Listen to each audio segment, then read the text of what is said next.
النصيري، وصراحه تفاجات واحد الوقيته دماغي يوقف كيدوي يقول لك انتم كلشي عارف انني منشغل بالمشاكل الداخليه، مشاكل كيشير المشاكل القانونيه اللي كلشي عارفها، المشاكل اللي عنده.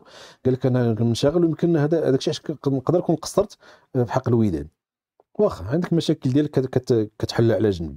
فينا هو نائب الرئيس الاول؟ حنا كنعرفهم بالسميت، كنعرفهم مجيد البرناكي وكنعرفوا سعد الدريب وكنعرفوا، ولكن الصلاحيات اللي مخوله لهم. فينا هو نائب الرئيس الاول؟ فينا هو الثاني؟ فينا هو الثالث؟ فينا هو الكاتب العام؟ فينا نائب الكاتب؟ فينا التشكيله ديال المكتب المديري اللي كتشتغل بتناغم مع بعضها البعض؟ اسماء كاينه، ولكن المهام فينا ما كيخدموش. راه عندما تحكم وتسود وتمارس جميع الصلاحيات وكدير فيها رئيس ومدير تقني وامين العام وكاتب وكدير كل شيء، راه النتيجه هي هذه. راه ما يمكنش شخص واحد يدير كل شيء. راه ندخلك انت للتيران نقول لك يلاه لعب لي مدافع، لعب مهاجم وطاكي وطاكلي ما غاديش كلشي. مستحيل، ما يمكنش. خاص يكون فريق كيشتغل مع بعضياتهم كما فريق ديال كره القدم في الملعب 11 كيكملوا بعضياتهم. راه المكتب المديري راه نفس الشيء، كل واحد عنده مهمه كيركز عليها.